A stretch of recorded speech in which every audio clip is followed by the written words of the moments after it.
도서관에서 지금 하는 행사는요, 경민 휴먼 라이브러리 사람책 콘서트입니다. 사람책 콘서트가 뭘까 생각하실 것 같은데요. 우리가 책 한 권을 읽는다라는 느낌으로 한 분의 강의를 들으면서 책을 읽는 느낌으로 그분의 인생에 대해서 배우는 시간입니다. 그래서 오늘 주제는 30년간 일편단심 위험물 사랑이라는 주제로 이따가 우리 경민대학교에서 가장 유명하신 현성호 교수님께서 나와서 강의를 해주실 것이고요. 그 전에 여러분들 너무너무 궁금해하실 것 같은데요. 네, 책 읽는 마술 제목으로 신석근 마술사님께서 나오셔서 오프닝 공연을 해주시겠습니다. 우리 다 같이 큰 박수로 환영해 주시기 바랍니다. 안녕하세요. 제가 전국의 도서관 공연을 굉장히 많이 다니는데 대학교 도서관 처음이에요. 그래서 굉장히 지금 기분이 떨립니다. 굉장히 인물 좋은 이런 연령대에서 제가 공연한 적이 별로 없거든요. 마치 군대에 와서 공연하는 듯한 느낌이 드는 여군들도 있고. 자, 오늘 제가 마술사로서 왔지만은 오늘 또 우리 그 현성호 교수님의 책을 한 권 읽는 듯한 그런 기분으로 왔다고 얘기를 했잖아요. 보니까는 그냥 이렇게 읽기는 쉽지가 않아요. 그래서 직접 들으시면 훨씬 더 재밌을 것 같고, 제 시간은 이제 저도 이제 책을 몇 권 썼습니다. 제 책에 대한 내용이 있는 그런 마술을 한번 해보도록 할게요. 저도 오늘 마술만 하진 않을 거고요. 마술사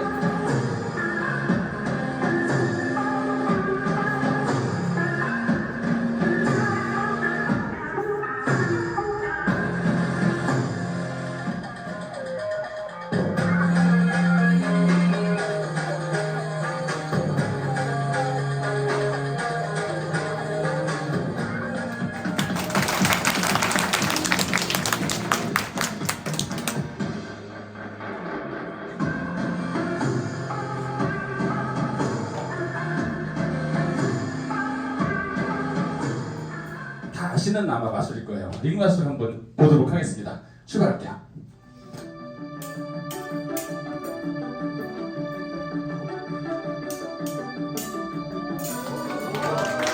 와, 대박. 이런 일이.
놀랍게도 그림책도 있더라고요. 맞아. 그래, 너도 그림책이지. 맞아요. 저도 그림책이에요.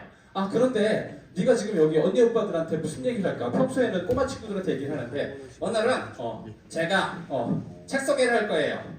네가? 여기 있는 어머니 오빠들한테?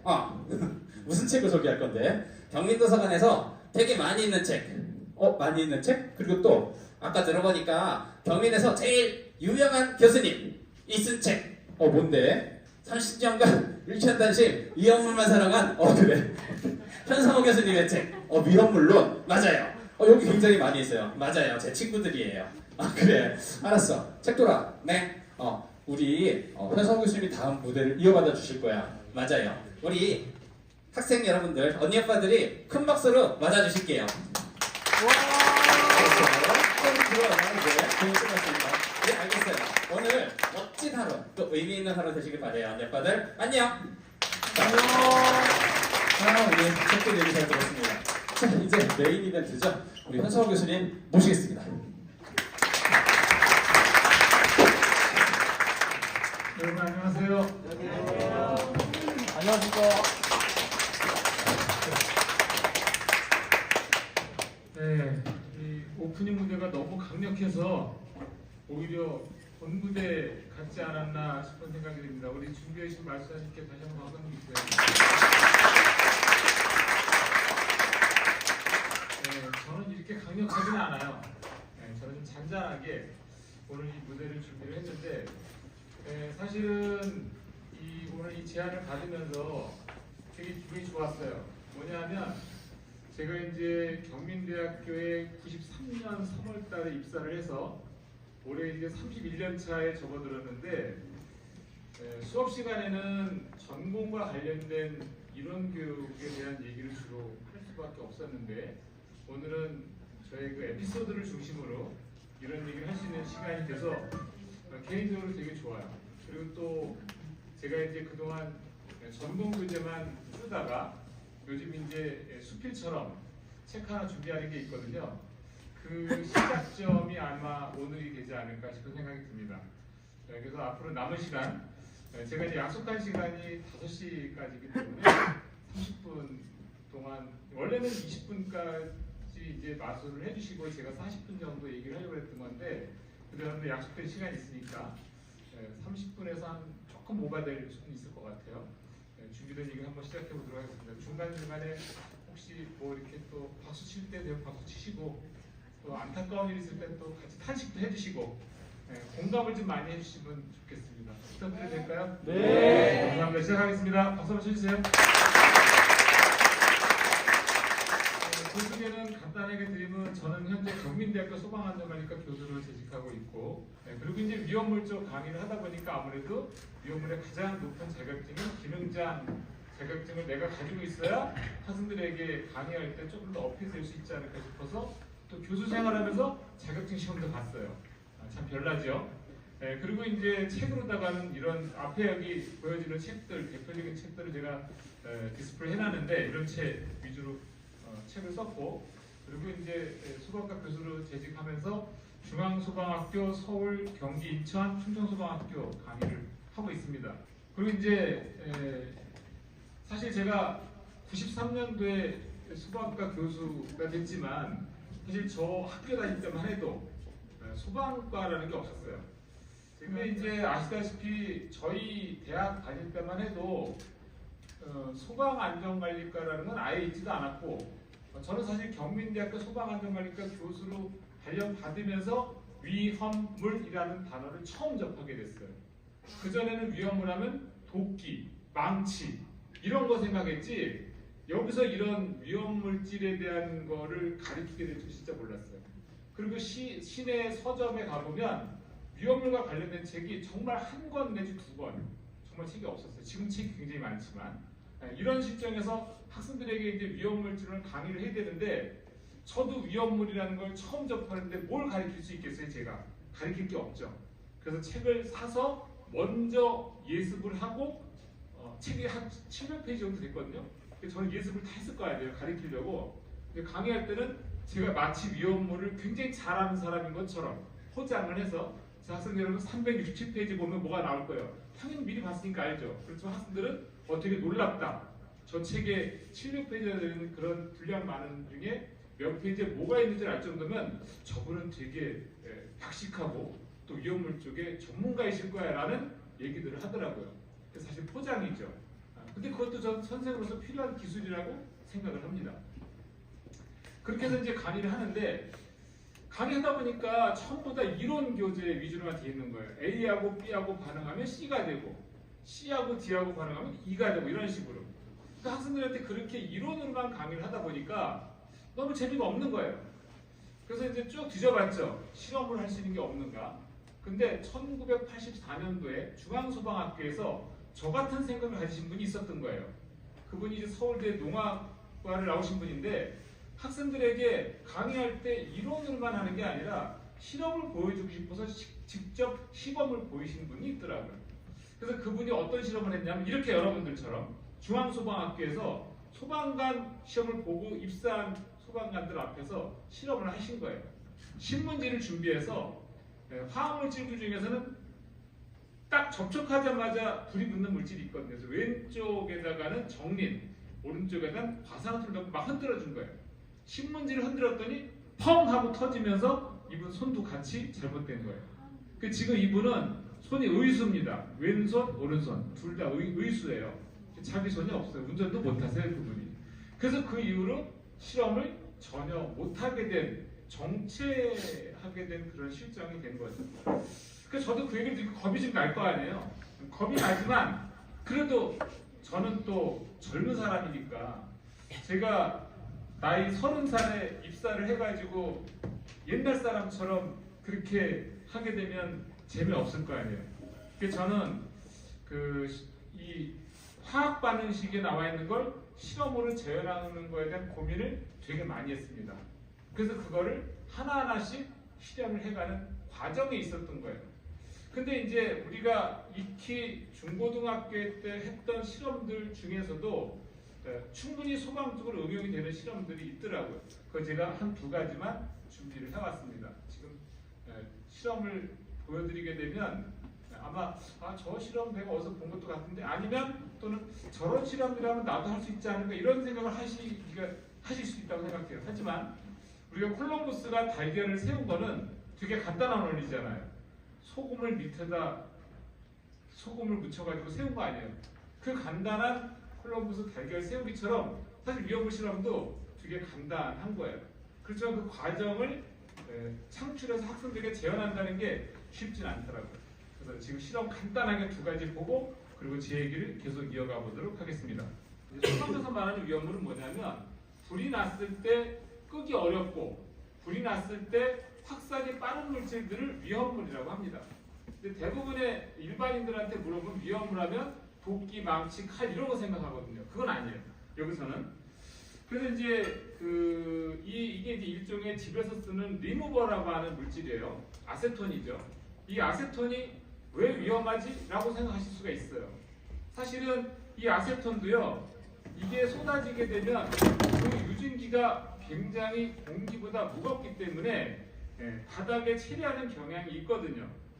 그래서 이 아세톤이 정말로 공기보다 무거운가? 이걸 어떻게 하면 아이들에게 보여줄 수 있지? 라고 고민을 해본 거죠. 그래서 화장솜을 준비를 했고요. 그다음 화장솜에다가 이와 같이 아세톤을 적셔본 거예요. 적신 다음에 이러한 제가 이제 이름을 붙였어요. 역화시험기라고.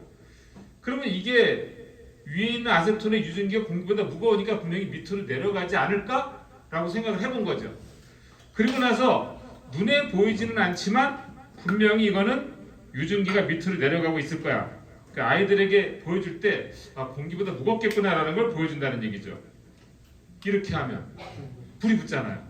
그러니까 얘가 분명히 위에서 유증기가 내려와서 불꽃을 만나면서 불이 붙는다는 것을 이렇게 보여주면은 쉽지 않을까 하는 생각에서 실험을 하게 된 거예요. 그러면 아이들에게 아세톤의 유증기는 공기보다 무겁습니다라는 것을 말로만 하는 게 아니라 실험으로 보여줄 수 있으니까 훨씬 이해가 잘 되지 않을까. 또 이런 생각을 한 거죠. 박수 주셔도 됩니다. 괜찮으세요? 보니까 이런 쓰는 것 중에 이제 그 에프필라라든가 또는 에어 스프레이 같은 거를 조금 남았을 때 버리잖아요. 근데 버렸다 하더라도 그 안에는 0이 아니에요. 잔량이 조금씩 남아있다 이 말이에요. 그냥 버리게 하면은 굉장히 위험한 상황이 올 수도 있잖아요. 그 소방에서는 이 인화성 물질에 대한 유증기의 위험성을 또 얘기하거든요. 금방 보이지 않는 게 있는 것처럼. 그래서 어떻게 제어를 하지? 그래서 이제 이거를 이 안에다가 인화성 액체를 집어넣은 다음에 그리고 종이컵으로 잠깐 눌러서 흔들어 주는 거죠. 이렇게. 도강아 잠깐 나와봐. 흔들어 주면 이게 이제 이 안에서 유증기화 되는 거예요. 그리고 나서 우리가 집에서 그냥 에프필러를 버리게 되면 이 뜨거운 여름에는 이 안에 있는 액체가 막 부글부글 끓으면서 유증기가 되는 거거든요. 그러면 이런 일이 생긴단 말이에요. 불을 붙이고 혼자서 열심히 불이 안 붙네요. 요거는 제가 영상으로 준비해서 제품에 붙은 가연성주의라는 경고 문구. 왜 이런 문구가 적혀 있는지 알아보자. 우선 빈 캔에 방향제를 넣고 그 위를 종이컵으로 막아 밀폐시킨다. 이걸 이제 흔들어 주게 되면 이 안에서 그 가연성 액체가 기화가 돼요. 기화된 깡통 밑에 불을 붙이자 종이컵이 크로크바르고 함께 날아갔다. 밀폐된 공간에서 이런 가연성 물질을 사용할 경우 이처럼 작은 불꽃에도 폭발할 수 있다. 그리고 또 하나는 이제 이런 위험을 하는 게 지금처럼 불이 붙지 않는 경우도 있고 이날짜가 막 다르거든요. 서로 사실 다르면 안 되는 거예요. 어떤 물질이 불이 붙는 온도가 마이너스 83도입니다 하면 모든 책이 똑같이 그렇게 기술이 돼야 되는데 시중에 나와 있는 책들을 찾아보면 어떤 책은 마이너스 41도, 어떤 책은 마이너스 39도 다 제각각인 거예요. 그래서 저는 그거를 통일할 필요가 있다고 생각을 했죠. 그래서 이제 그거를 국가위험물정보센터의 자료를 인용을 해서 책을 다 만들게 된 거고 학생들에게 혼돈을 줄이기 위해서 그 다음에 사진 자료도 전부 다 인용을 해서 책을 만들게 된 건데요. 이 사진은 제가 직접 이런 실험을 보여주다가 직접 화상을 입은 사례입니다.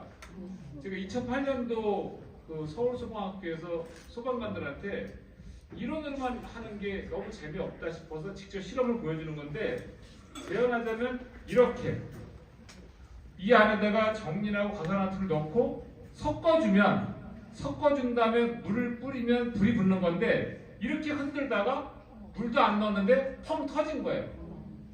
딱 요 위치거든요. 그 보면 오른쪽 요 손가락이잖아요. 그래서 이게 사실 양쪽 손을 다 다쳤어요. 이날 화상을 입은 건데 너무 아프죠.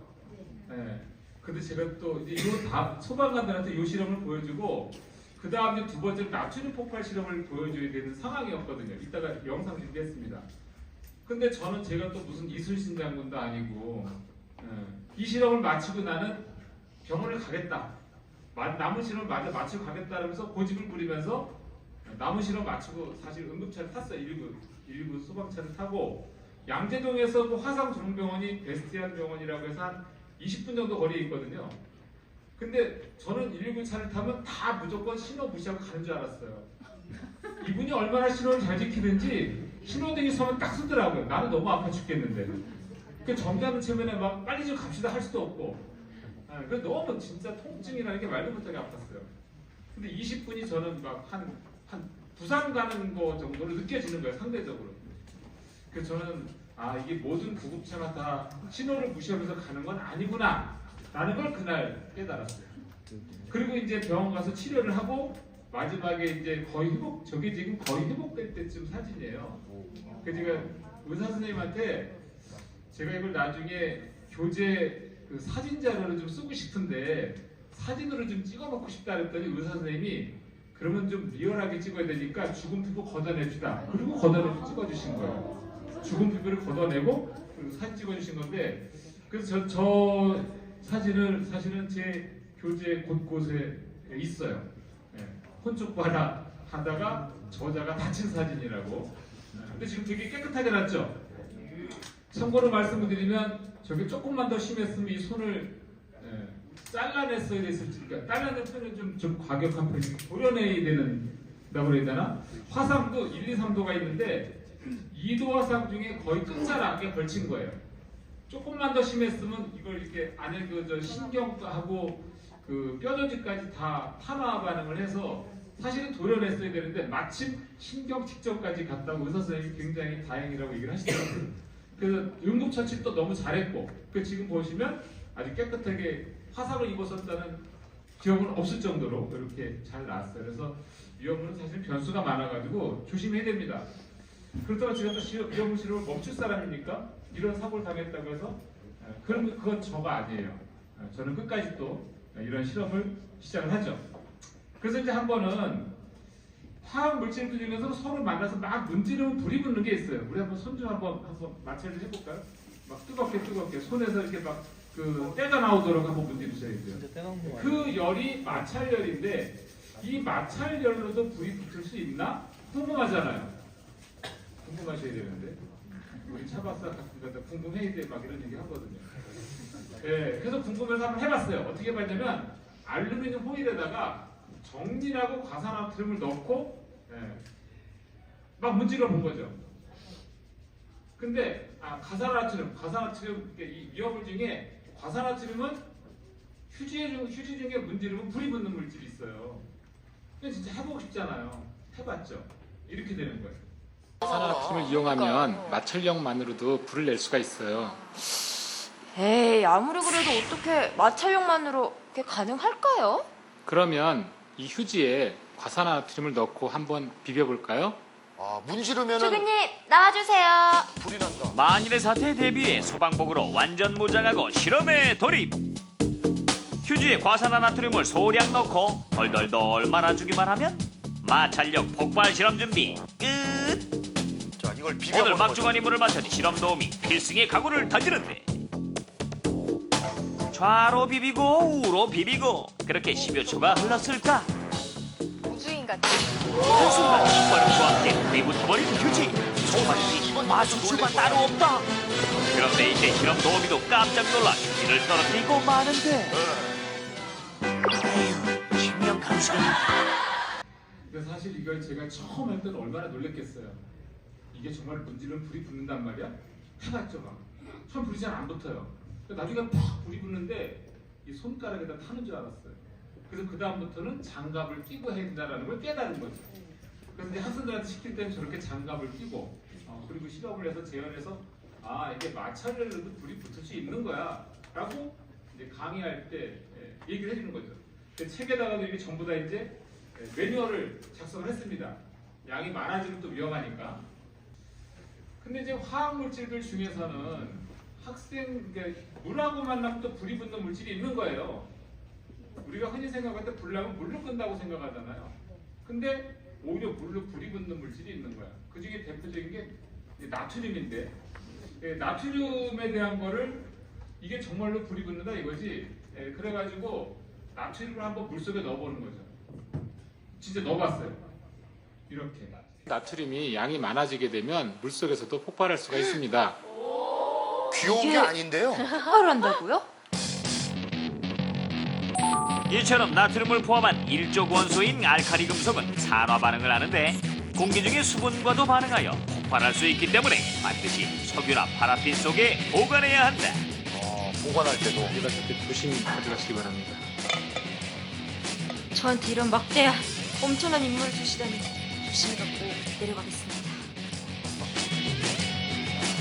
놀라운 발견 사상 최대 스펙터클하고 다이나믹한 실험을 위해 조심조심 나트륨을 옮기며 제작진이 도착한 곳은 자, 더 스펙터클한 실험을 위해서 직접 야외로 나와봤습니다. 이 정도를 만약에 실내에서 폭발을 한다면 연구실이 아마 내려앉을 정도로 굉장히 위력적인 그런 나트륨의 양이 되겠습니다. 이야. 그 위력을 확인하기 위해 먼저 물이 가득 담긴 비커를 준비하고 폭발해서 굉장히 위험할 수가 있으니까 조교가 물속에 들 때 넣고 빨리 뛰어서 보도록 하세요. 주의사항을 숙지한 뒤 비장한 각오로 실험에 돌입하는데 아, 저는 특별한 물에 담긴 비커에 조심스레 나트륨 50g을 입수시키고 코르마 빨리 나서느라 도망가는 실험 도우미. 이내 물과 반응해 보글보글 끓기 시작한 나트륨. 어느 순간도 예측할 수 없는 긴장된 순간인데 급기야 나트륨에서 연기가 나며 엄청난 폭발음과 함께 순식간에 폭발해버렸다. 마치 폭탄이 터지듯 강하게 폭발하며 하늘 높이 치솟은 연기 기둥이 나트륨의 위력을 실감할 수 있었는데 물과 반응에 수소가스를 발생하며 폭발을 일으키는 나트륨의 놀라운 위력. 불 없이도 폭발이 일어날 수 있으니 과학을 하면 우리 생활이 더 안전해질 겁니다. 한 번은 이 실험을 재현하려고 고향에 있는 고향 고등학교 영재반 애들을 대상으로 실험을 하러 간 적이 있어요. 근데 저도 몰랐었던 건데 그날 알게 된 거죠. 이게 참 제가 지금까지 사고 없이 아까 그 2도 화산 정도 입은 걸로 여기까지 온 거는 정말 하나님의 은혜라고 생각합니다.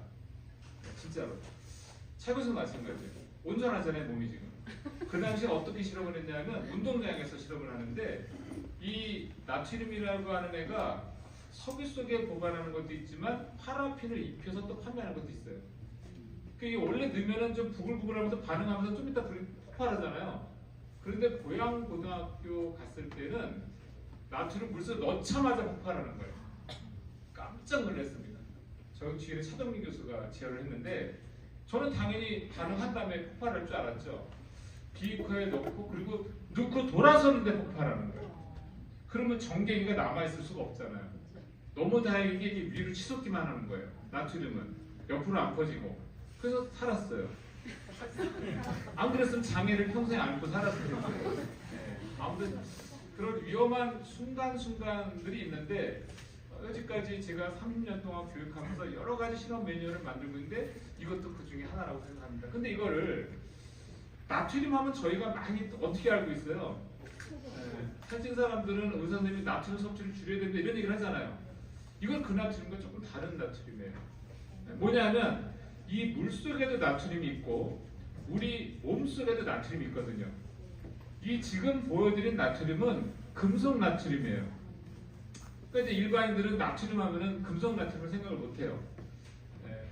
조금 어려운 얘기인데 어려운 얘기는 아니에요. 나트륨은 원래 원자번호 10번이고 전자가 이거 무시하셔도 됩니다. 전자가 10개인데 안 정해지려면 2, 8, 1 11번 내가 뭐라 그랬어? 미쳤구나. 이렇게 한 번씩 틀려줘야 또 학생들이 되게 좋아합니다. 의도를 가지고 한 거예요. 나트륨은 11번이거든요. 그럼 전자가 11개인데 핵을 중심으로 2개, 8개, 1개가 남아야 되는 게 맞는 거예요. 되게 불안정한 상태예요. 그게 다 금속 나트륨이거든요. 근데 이 하나를 버리는 순간 되게 안정하게 마음 평화를 찾는 거야. 그래서 그거는 Na+라고 해서 양이온의 나트륨이에요. 우리 몸속에 있는 건 그 양이온의 나트륨이 있는 거고 물속에 있는 것도 양이온의 나트륨이 있는 겁니다. 그럼 쟤는 양이온의 나트륨이 아니라 금속 나트륨이에요. 근데 학생들한테 이걸 알려주고 싶은 거예요. 초등학생이든 중등학생이든 나트륨은 금속 나트륨은 되게 위험해. 그러니까 애들한테 보여주고 싶잖아요. 그래서 또 이렇게 준비를 해본 거예요. 그랬다. 폭발 현장은 화재의 원인이 꼭 불이 아닐 수도 있다는 사실을 알리고 화재에 대한 경각심을 일깨우기 위한 소방 교육의 일환이었던 것. 윤희누나 물로 불을 낼 수 있다 없다? 물로 불을요? 불을 끈 없다. 물 때문에 불이 날 수도 있다? 없다. 네. 한번 보여드릴게요. 휴지 조각 위에 물을 떨어뜨리는데 와우 신기하죠? 물 떨어뜨렸더니 그냥 막 불 붙었어요. 어떡해요? 물이요. 우와. 마술인가 실제인가 물만 만났다 하면 여기서 번쩍 저기서 번쩍 불이 만들어지는데 이 알갱이가 불의 원인? 네, 지금 보여드린 것처럼 나트륨이 물하고 반응하는 걸 우리 학생들한테 알려주고 싶은데 직접 체험하게 하고 싶은데 아까 운동장에서 하는 식으로 하면 너무 위험하잖아요. 네, 그래서 이제 나트륨을 쌀알갱이처럼 작게 잘라서 이게 칼로 잘리거든요. 잘라서 젖은 휴지, 물티슈에다가 올려놓고 물을 한 방울씩 떨어뜨리니까 나트륨이 반응하는 걸 눈으로 볼 수 있겠더라 이 말이에요. 너무 재밌잖아요. 애들도 되게 재밌어하고. 이런 실험을 우리 학생들한테도 하고 소방학교에서도 하고 여러 군데서 하다 보니까 방송국에서 어떻게 알고 연락이 온 거예요. 우리도 좀 하자, 같이 촬영을 한번 해보자고. 그래서 이제 촬영한 건데 이게 아마 2008년도에 SBS 있다 없다 플러스에서 촬영한 영상입니다. 되게 제 얼굴은 안 나왔죠 금방. 근데 제 얼굴도 나온 것도 있지만 이건 발치해서 제가 보여드리는 거예요. 그래서 이제 이거를 보여드렸더니 제가 중등 선생님들 과학교사 대상으로도 교육을 많이 했거든요. 선생님들이 이제 따라하고 싶은 거죠. 그럼 이제 따라하고 싶다는 표현보다 교육 현장에서 이용하고 활용하고 싶어 하세요. 그래서 책을 쓰게 된 거예요. 오늘이 북콘서트 아닙니까? 그래서 매뉴얼을 쓴 거죠. 그래서 실험할 때 진짜 제가 해보니까 좀 전에 실험을 쌀알갱이보다 조금 더 큰 걸로 하면은 펑 터지면서 천장까지 치솟아요. 양이 되게 조금 차인데도 이거는 진짜로 매뉴얼을 정교하게 쓰지 않으면 사고가 나겠다라는 생각을 하는 거예요. 근데 생각해 보세요. 요즘 자동차 사고를 줄이겠다고 해서 경제속도 60km에서 50km를 줄여놨습니다. 그죠? 그래도 실제 사고가 조금 줄었어요. 그럼 우리가 생각할 때 자동차 사고를 제로로 만들려면 어떻게 하면 될까요? 자동차 운행을 안 하면 돼요. 그러면 사고는 제로가 되는 거예요. 과학 실험 사고를 제로로 만들고 싶으면 실험을 안 하면 됩니다. 근데 정말 안 해요. 지금 중등 고등학교에서 과학 실험들을 안 하세요. 선생님들이 사고 나면 책임을 져야 되니까. 우리 학생들 여기 있지만 중고등학교 때 실험해본 친구도 있어요? 없다 그러더라고요. 저도 그래서 깜짝 놀랐어요. 그래서 저도 역시 마찬가지. 위험물 실험을 언제까지 안 하면 사고는 없겠죠. 그러나 언제까지 그렇게 놔두기에는 이 교육이라는 게 너무 좀 황폐화됐다는 느낌이 저는 많이 들었어요. 그래서 그 다음부터 책을 쓸 때는 이걸 좀 재현할 수 있는 방법에 대해서 좀 매뉴얼을 정교하게 쓰기 시작한 겁니다. 그 지금은 되게 많이 해요. 전국에서 되게 많이 하고 계시고요. 그래서 저는 그런 부분에 대해서 이제 혹시 유튜브로 이제 위험물 실험을 검색을 하면 제가 이렇게 그 실험화 시켜놓은 매뉴얼들의 실험이 한 30가지 정도 되거든요. 여러분들 보기에는 별거 아닐 수도 있지만 그래서 이제 매뉴얼을 정교하게 만들어서 이렇게 책을 만들게 된 거예요. 그 다음에 이제 그러다 보니까 소방의 좀 유명한 기관에서 이제 이걸 좀 사람들에게 매뉴얼대로 하는 실험을 영상으로 남겨놓고 싶은 거예요. 그래서 이제 영상을 또 촬영하기 시작했고요. 그래서 이거는 이제 그 사료연물 유증기의 위험성에 대한 실험을 한번 제가 해봤습니다. 위험한 이유는 이렇게 밀폐된 공간에서는 작은 불티만으로도 큰 폭발을 이뤄낼 수 있기 때문입니다. 유증기가 가득 찬 공간, 바로 화약고인 셈입니다.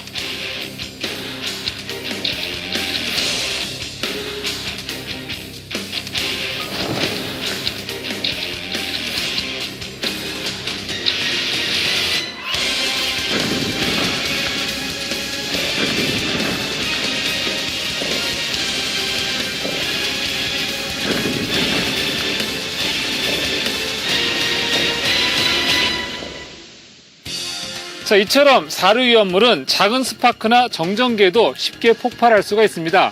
특히 요즘에는 셀프 주유소를 이용하시는 분이 많은데요. 더욱더 유의하셔야 되겠습니다.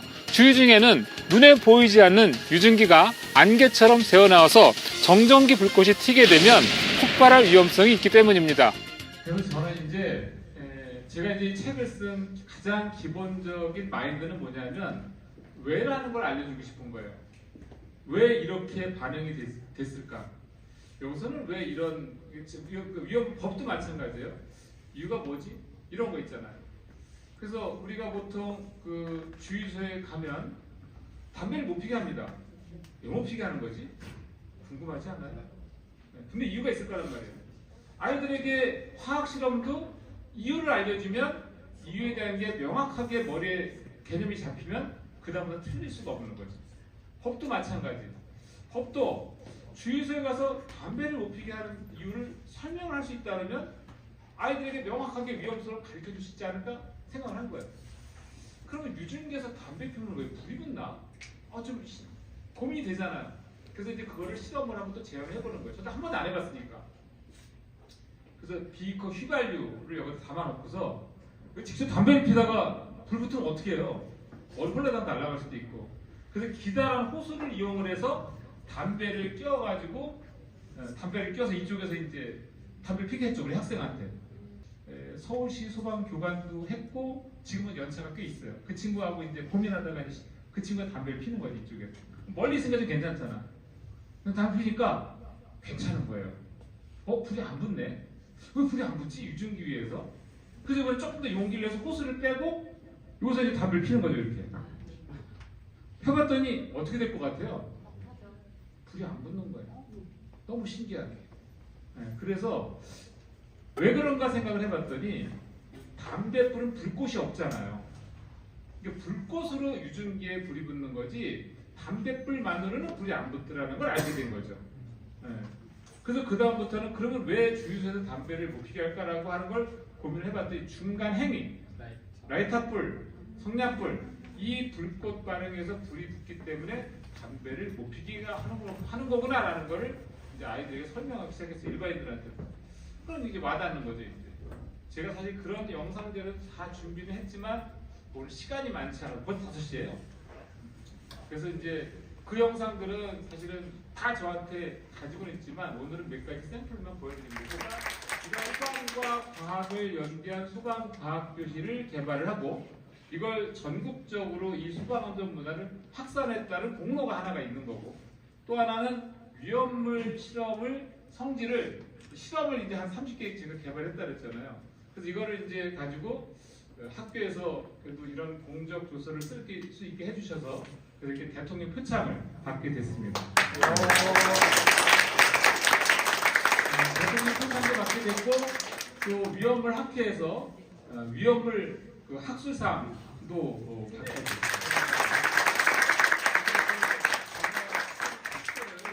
이런 그 마인드로 쓴 책들을 제가 쭉 열거를 해봤어요. 우리 학생들한테 이제 수업 시간에 오기 전에 내가 있잖아 이런 책을 썼더라 생각해 보니까 그래서 이제 위험물질론, 방화방폭공학, 소방언론, 일반학, 위험물 기능사 표시기 박수 치셔도 된다니까요. 20여 종의 책을 썼어요. 그래서 이제 이 책 쓴 거를 토대로 해서 사람들에게 책만 가지고는 좀 재미가 없을 듯 해서 또 이제 작년에 이런 영상을 하나 만들었습니다. 서울본부하고 조인이 돼서 그래서 위험물을 예능처럼 한번 찍어봤어요. 이제 오늘 그 위험물에 대한 얘기를 하려고 카드를 가지고 색깔을 맞추고 있었던 거거든요. 위험물이 뭐예요? 위험한 거. 그래도 이제 구체적으로 뭐 네. 한번 얘기해 보세요. 위험물이 뭐가 있을까요? 뭐 소방에서 얘기하는 거는 대통령령으로 정하는 지정 수량 이상의 그런 위험한 물질 같은 거 얘기해요. 근데 그 이제 그 소방관으로서 얘기할 수 있는 아주 전문적인 표현이 되겠는데 사실은 또 그게 정확하지는 않아요. 네, 왜냐하면 이제 우리 위험물 안전관리법에서는 대통령령이 정하는 인화성 또는 발화성 등의 물품이라고 되어 있거든요. 인화성이 뭐예요? 인화성은 이제 불꽃을 물건에 댔을 때 연소 반응이 일어나는. 발화성은요? 발화성은 불꽃을 대지 않아도 화원이 없어도 자체적으로 이제 열을 축적해가지고 스스로 이제 연소되는. 물품 중에 위험물이라고 생각되는 거 있어요? 집에 사료 위험을 얘기를 하시는 거죠? 그렇죠. 네. 집에 뭐 휘발유를 두지는 않으니까. 그렇죠. 휘발유를 두진 않죠. 네, 근데 이제 그 집에 있는 것 중에 이런 거 제가 준비해 봤는데 이게 뭘까요? 매니큐어 지우고 할 때 쓰는 거. 손톱에 있는 매니큐어 지울 때 쓰는 물질이잖아요. 아세톤. 아세톤 맞아요. 네. 잘하셨어요. 예. 인화점 몇 도일까요? 알아야 될까요? 이제 마이너스 18.5도인데 아. 사람들이 이제 이 아세톤이 위험물이에요. 예. 이제 그 2등급인데 사람들은 이렇게 화장품 병에 담겨져 있고 또 착색을 시키고 착향을 하니까 안 위험한 줄 알아요. 아, 맞아요. 그러니까 이거는 지금 사실 착색은 안 했어요. 어떤 경우에는 분홍색으로 되게 이쁘게 착색을 시키는 경우도 있고. 본 적 있어요. 근데 이제 이게 사실 위험물하고 똑같은 화학약품이거든요. 근데 이 아세톤은 제가 말씀드렸던 것은 사료위험물이라고 그랬잖아요. 사료위험물은 유증기가 위험하단 말이에요. 그래서 또 제가 준비했습니다. 제가 오늘 준비한 게 많아요. 예. 진짜 아세톤이 유증기로 인한 위험성이 얼마나 큰지 한번 볼게요. 예. 제가 특별히 제작한 시험기입니다. 예. 아, 직접 제작하신 그럼요. 건가요? 아. 이름하여 역화 시험기입니다. 어. 예. 제가 또 이런 것도 준비했어요. 이거 많이 보시는 거죠? 솜이네요. 예, 화장솜이거든요. 예. 화장솜에다가 예. 제가 리무버를 예. 한번 묻혀볼게요. 예. 아세톤. 예.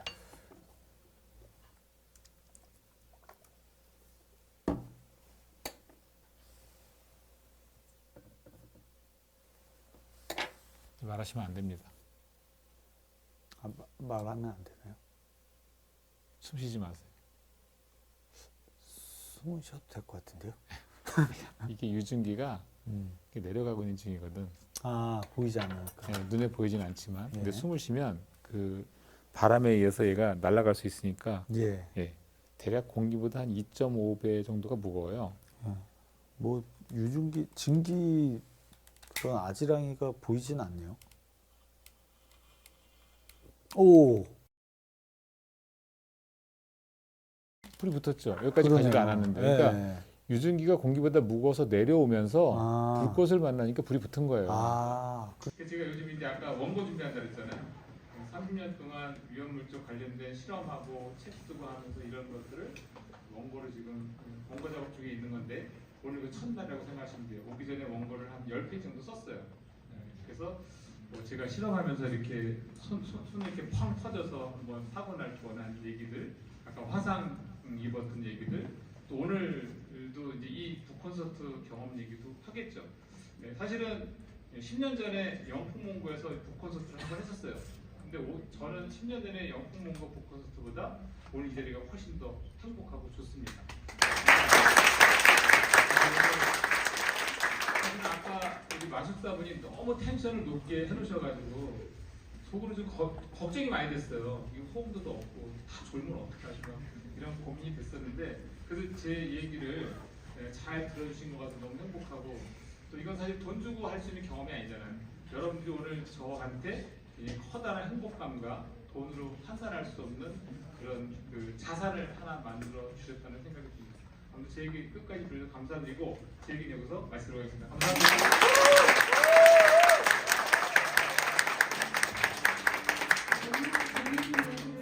재밌게 해주셔서 감사드립니다. 여러분들 오늘 계기로 뭔가를 사랑할 수 있는 그런 시간이 되셨으면 좋겠습니다. 교수님께 다시 한번 박수 한번 부탁드립니다. 나가시면서 저희가 준비한 물과 간단한 간식을 가져가시고요. 거기 보면 QR코드가 있는데 마술도 조사도 참여해주시면 감사하겠습니다. 네, 이것으로 마치겠습니다.